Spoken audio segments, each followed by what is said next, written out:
Well, welcome everyone. I've got 1 minute after the hour here, so I think we'll go ahead and get started. A couple announcements before I introduce today's speaker.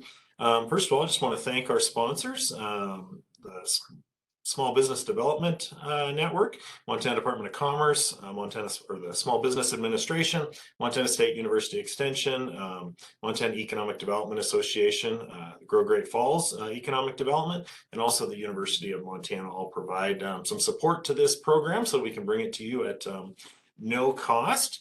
I also would like everybody, if you want to mark your calendars for our October session, it'll be Thursday, October 6th at 11 o'clock. And we're going to have Lillian Sunwall discussing small business certifications. Specifically, there's some things about being able to get into some government contracting, maybe expand your business through some certifications that would be required as well. So that'll be October 6th, so mark your calendar for that one as well.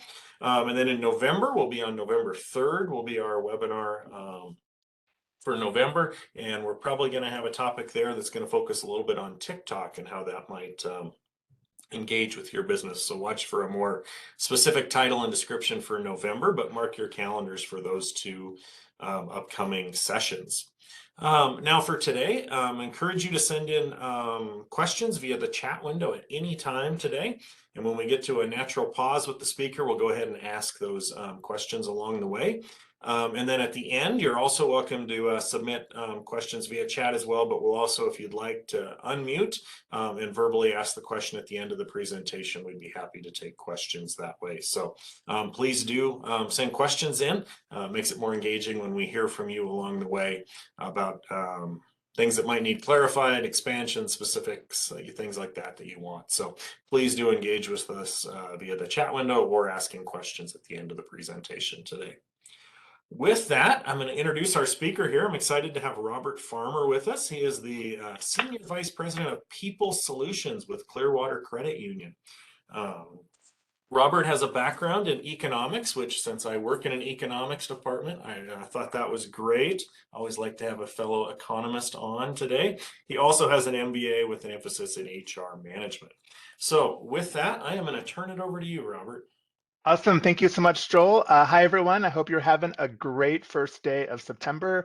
Where did the summer go? It's hard to believe how fast the time has gone. So today, we're going to spend some time talking about the human side of change. And we're not really going to be focused on how to manage the change or how to even sort of announce the change. We're really going to look at and talk about how do we help our coworkers, our employees, work through the change, because we need them to implement and make the change happen. To get us started, and I will make sure to share my slides at the end of the presentation so everyone has them. But to get us started, I want to talk a little bit about growth curves and talk about why organizations change to begin with. Why does an organization even need to implement any sort of change? And I'm going to use a growth curve to talk about that. And there are three phases on a growth curve. And the first one, phase one, is called the formative phase. And in this first phase, an organization is really inventing or discovering a pattern that works. They're trying to sort of identify the groove that works for their business. So words that you might use to describe this phase are inventing, learning, trial and error, and risk taking, because the whole point of this phase is, again, you're trying to figure out what works. Some coworkers view this phase as very positive, and they would describe it as exciting. It energizes them. It's innovative, and it's shiny and new. But for some coworkers, they view it as more negative. And it creates a lot of worry, it creates tension, insecurity, and they find it unpredictable, just because you're really trying to find that groove that works. But over time, an organization moves into phase two, which is called the normative phase. And in this phase, the organization has really identified that pattern for doing business. They have found the groove that works for them, and that groove is working for them. Phase two tends to be very high periods of productivity and profitability. And coworkers view this phase very positively because it's so predictable. They describe it as comfortable, and they feel successful because it's really rinse, wash, repeat, right? You come to work, you know it's expected, you go home, and you do it again over and over again. For a small handful of coworkers, they find phase two boring because they want that excitement, that shiny and new feeling that comes along with phase one.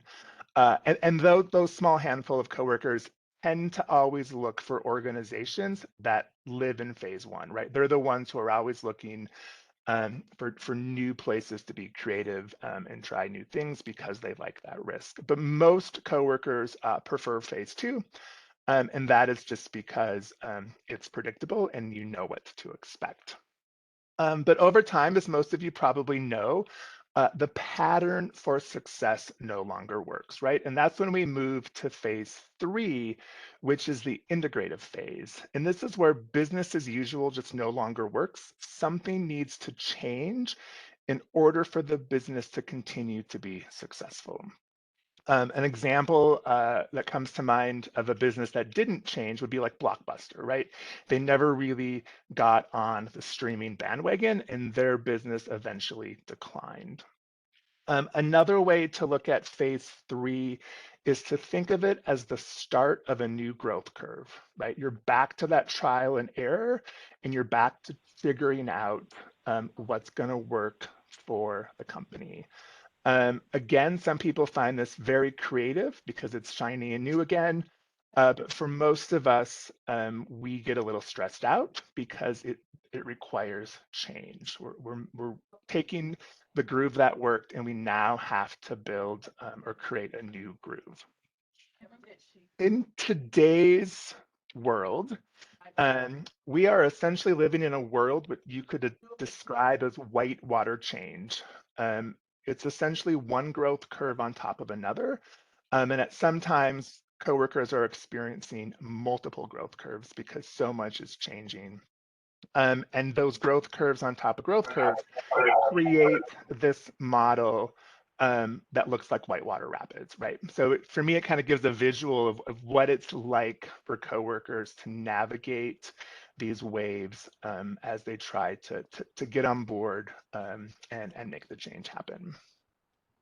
So when it comes to change and growth curves, there's really two types of change that organizations deal with. And the first one is moving from phase one to phase two. And then, of course, the second one is moving from phase two to phase three. Moving from phase one to phase two, majority of the time is a non-issue, right? Because most coworkers are welcoming the stability that change creates for them, right? Because you're no longer having to take risks and no longer having to do the trial and error. You have found the groove and the needle fits perfectly in it. It's the change from phase two to phase three where organizations often deal with the resistance that comes with making change. And that is simply because we are moving the cheese, we are changing that groove, and we're asking people to do something differently, learn something new, stop doing something, or even think a little differently.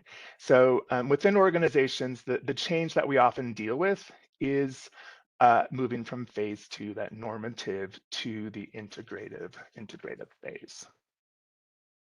When it comes to the change that we create, we are essentially asking coworkers to use discretionary energy in a different way. So the whole sort of point of this presentation is to give ways to help keep this discretionary energy engaged so coworkers can really help companies create the change and make the change that needs to happen.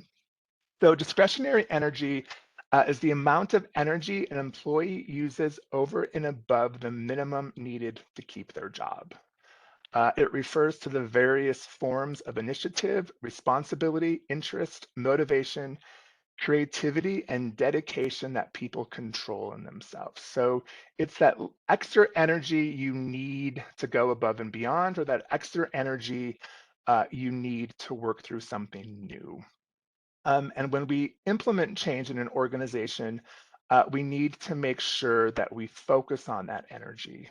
I will sometimes ask coworkers if they're the light bulb or the light when it comes to change.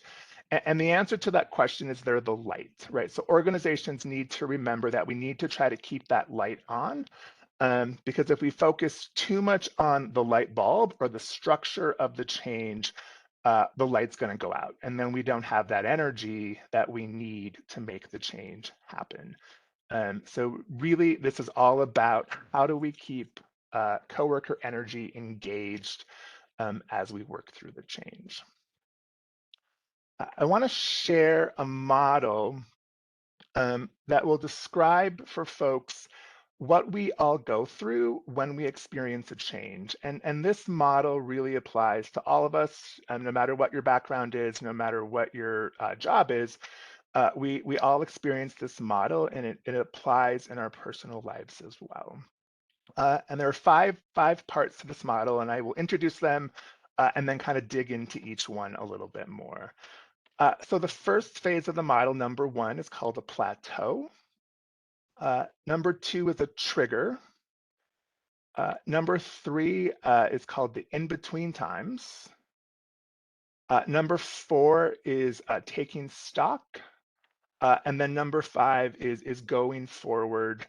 And then, of course, once you've gone forward, you start over again at a plateau. So let's look at each of these a little bit more in depth. So number one, a plateau, that's that period of time when everything is going well. You don't want the time to end, and disruption to work or life is pretty minimal. It's a time of a lot of stability, right? You have confidence, you know what to expect, and you're feeling really good. For the most part, plateaus are positive because of that stability and because of the confidence we have in ourselves. There can be times, though, where a plateau can be problematic or negative, and that's when we get too comfortable, and that being too comfortable can really prevent us from learning and growing. But for the most part, we view plateaus as positive. One thing to note about plateaus in general, in today's world, plateaus are becoming shorter. That period of stability is not as long as it once was. So plateaus, that feeling of stability is not as long as it once was. Step two, or part two of the change cycle model, is the trigger. And that's simply the event that knocks you off of your plateau, right? Something happens and you're no longer on that plateau and have that period of stability. So the trigger sort of upsets the status quo. Sometimes in our personal lives, we might refer to triggers as wake-up calls, but the trigger is simply the event.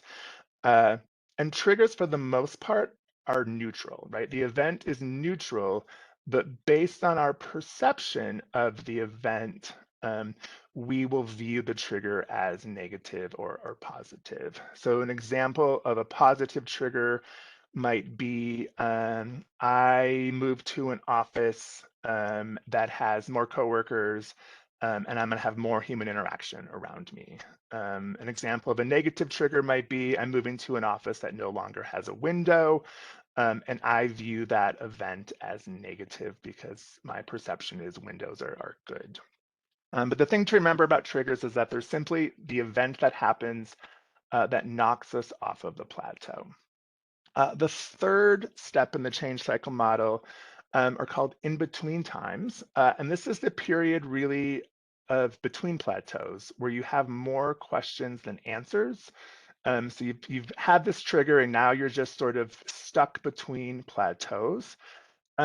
And a lot happens in the in-between times. And this is often where, as leaders or business owners, we start to notice that something isn't quite right with the coworker. And a lot of it has to do is that when we go through a change, we often experience some sort of loss. And that loss can be real or imagined, but nonetheless, we experience it as a loss. And so because of that, we start to have a lot of perceptions and self-talk.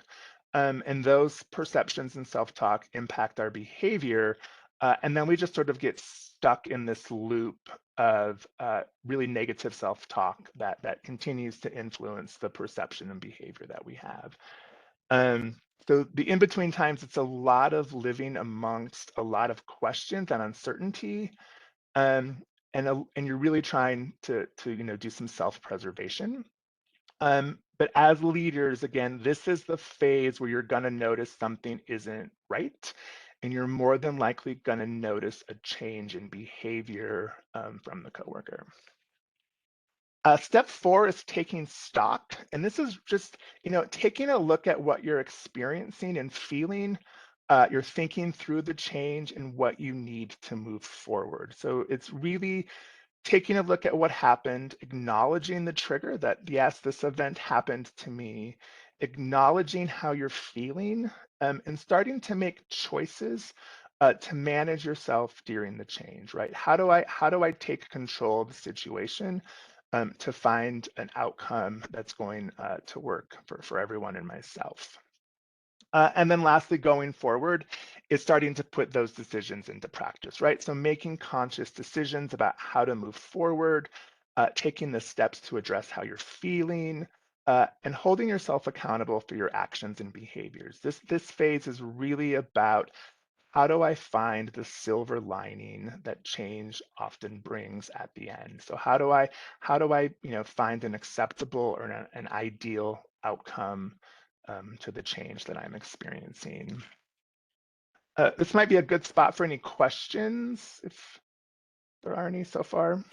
I've got two good questions so far Okay. that have come in. Um, the first one is, how do managers deal with different levels of employee engagement with change? I think a lot of it is communication. Um, Communicating as frequently and as often as possible about the change. And I think another thing that helps me is understanding that we all move at different paces when it comes to change. Um, I will often use the analogy of the old, I think they were called abacuses, where you moved beads across to do addition back in the day. Um, and I will tell people, as long as you're moving forward, that's okay. It's when so you might go from 1 to 4 and then from 4 to 6. Very few of us actually go from 0 to 10 when it comes to change. So coaching people along as long as they're moving forward. Um, and it's just when someone sort of sits down and camps out where I think it becomes problematic. But again, a lot of it is communication and realizing that as leaders, we've had way more time to process the change, and making sure we give other leaders and coworkers that time to process and ask questions as well, and making it okay to ask questions.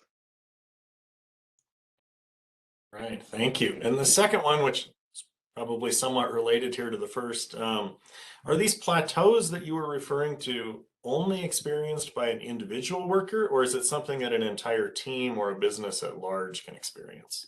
That is a great question. And an entire business or team can definitely experience a plateau. An example I can share from my work here at Clearwater Credit Union. 3 years ago, we did a complete software change that knocked 150 plus coworkers off of a plateau at the same time. So we all sort of experienced that together. Great question. All right, that's the questions we've got so far. So, Awesome. Thank you. So let's talk a little bit about, what happens to the energy. We've talked about this energy. So I'm going to use an energy continuum, and this is based on some work by a company called Wilson Learning that has done a lot of training programs around change and managing change. Um, so what happens as a result of the energy really kind of depends on the trigger and how we view that trigger. Um, but when we're in those in-between times, our energy is going to disperse in one of two directions. Ideally, we want to be right in the center in that blue engaged circle, because at that point in the continuum, there's commitment. It's often called the zone of productivity. Employees are engaged, commitment is high, and people are motivated. But so energy can go in one of two ways. First, if it goes to the right, the first stop to the right is being overwhelmed.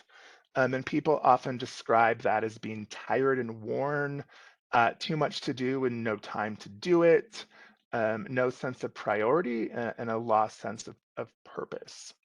I can even go further to the right, which is where you get into burnout. And that's where, there's no relief and you feel that relief will never come. There's no energy to continue and you're feeling some loss of control. If we go to the left, um, you might put your energy on hold, which is really where you're just going to like sit down and wait and see what happens. And some other words people use to describe this phase or this spot on the energy continuum is they feel lost. They're unable to resolve any uncertainty, and they just want to wait and see what's going to happen. So they're really not using any energy at that point. And again, you can continue to go further to the left, and that is where you approach rust out. And that is really where you just have no hope, your depth of ambition, and you're just not living your potential. I've heard people describe this as a penny that has just begun to rust, and the penny has no value anymore because there's just nothing to keep it shiny and new. Research says that when an organization is more focused on cost cutting, whether it's expense management, FTE cutting, anything that to reduce costs or expenses, people tend to go more to the left and wait and see what happens. And if an organization is focused more on growth, people tend to move more to the right. But the key here is to look for that change in behavior. Because when the trigger is viewed as a loss, people's behavior tends to be more reactive and or inactive. But if they view the trigger as a gain or something positive, their behavior tends to be more proactive. So really, again, look for that change in behavior. So what do, right? We know change isn't going to stop. Organizations have to change. We learned in the start of the presentation that if they don't change, it gets harder and harder to be successful. So the change isn't going to stop, but we need to be able to help our people through the change. And there's 4 things we can do to help others through the change. One is to look for that change in behavior. What has changed? What's different? What are you noticing? 2, take responsibility to reach out. Don't be afraid to approach that person to see how they're doing. Number 3, describe neutrally what you see. So what is the change in behavior? The goal is to get the energy back to that engaged portion. And this is what's going to help them do that. So describe neutrally what you've seen that has changed. And then the 4th step is to ask a series of questions, which are called stop, challenge, and focus questions. And the great thing about these questions is that you can ask them to yourself. You can ask them to a family member as well as other coworkers. And these questions are really designed to interrupt the conversation the person is having with themselves, right? It's about stopping that self-talk, negative perception loop that they're stuck in, and trying to really get them to take a look at what's true, and how do they find that silver lining with the change. So the stop, challenge, and focus questions are, the first one is, what are you saying to yourself? What's the conversation that you're having with yourself in your head? So what are you saying to yourself? The second question is there a sense of loss? What do you fear losing? And again, that loss can be real or imagined, but in the moment, it's real to them. So it's just trying to identify what is it that they fear or sense is going to be lost as a result of this change. The third question, which is probably the most impactful question you can ask, and that is to ask them, is it really true? Is this sense of loss, this fear of losing something really true? And this question, don't be afraid to ask numerous times, and it's really about asking them to take a hard look at the situation, and to work through those perceptions. So those things you're telling yourself, are they really true? And from there, asking, what do you want from the change? What's an ideal outcome? What's an acceptable outcome? And what do they want? What do they? It's really about helping them almost design that next plateau. What do they want from the change? The fifth question, simply asking what steps can you take to gain what you want? So you're starting to kind of get them to create action items, a roadmap of what steps they can take to gain and to get what they want. And then lastly, asking them, how can I support you, right? What do you need from me, to help you through, this change? Like I said, these questions work in almost any context, and you can also ask yourself these questions. I have done that many times, especially over the last 2 years with the pandemic. So what other questions or information can I share or answer? Well, we got one more that has come in already, and I will encourage folks, please continue to type questions in the chat window, or also you'll be asked here in a minute if you want to unmute and just ask a question to Robert directly. That would be fine as well. So the question we have now is, some people seem more prone to accepting change than others. Is it good to have those types of people work together, or spread them out to help people that aren't quite as quick at adopting to change?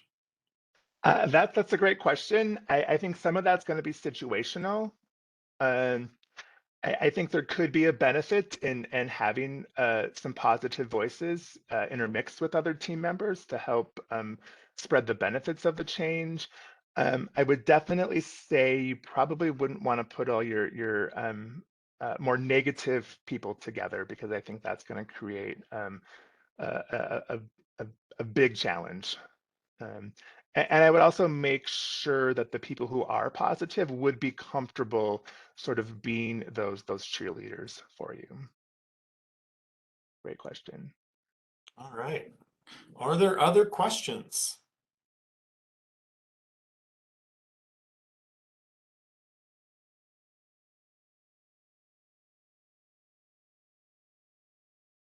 Right, another one here. Are you seeing any trends in businesses at this time regarding change? Are businesses generally more at plateau right now or at another stage? That's a great question. I feel I can only honestly speak about my own company, credit union, but to generalize, I think a lot of companies are trying to figure out the staffing crisis that we're all having, and trying new things. And I think from a growth curve perspective, we're in that third phase, the integrative, trying to figure out what works. Um, as a result of the staffing crisis, I also think a lot of companies are trying to figure out, how do we do the same level of work or production with less talent? I was at a meeting yesterday where people were starting to talk about more automation could possibly be coming as a result of the talent shortage. Um, Two-part question here. One, are any of your staff working remotely, and how does that fit into the adoption of change here? Yeah, great question. So we roughly have about 170 coworkers. Um, uh, During the pandemic, we probably had close to 40% who we moved off-site. Now that that has sort of settled down, We have roughly, depending on the day, 25 to 30% of coworkers who are either fully remote or doing some sort of hybrid. Operationally, that hasn't required a lot of change on how we do business. We have technology where people can do your teller transaction from their kitchen table. Where it's requiring us to change is sort of on the culture side. We're used to more in-person meetings. We went fully remote for meetings, and now we're trying, do we keep it remote? Do we bring people back? And really, how do we keep those remote people engaged with the culture? That's where the big changes come. And also, we are doing some growth where we have some new locations around the state. And how do we include them? A big thing this summer is where we're used to having a company picnic in Missoula on a Thursday night. It doesn't seem right to expect staff from our Butte branch to drive to Missoula and then drive home late at night. So, how do we tweak the culture to make sure everyone is, involved and feeling part of the culture like they belong? Great question.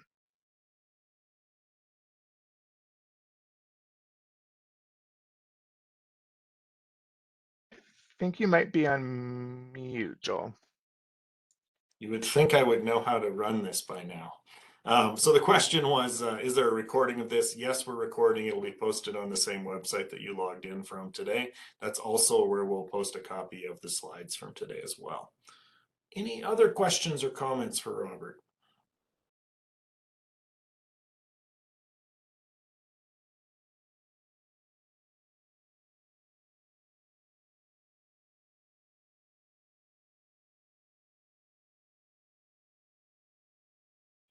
Well, Robert, any final comments you'd like to share with the group? First of all, thank you for your time today. It's been a real privilege to present to you today. And I guess I would just say, as business leaders, we know change isn't going to stop. We're going to continue to have to make that happen. But don't forget that we need our coworkers to make the change happen. And remember that they are the energy that makes it all happen. So don't take care of them as well. All right. Well, thank you very much, Robert, for sharing your expertise with us. October 6th will be our next monthly webinar series. So if you can join us on at 11 o'clock on October 6th, that would be great. Have a great day, everyone. Awesome. Thanks, everyone. Have a great weekend. Thank you.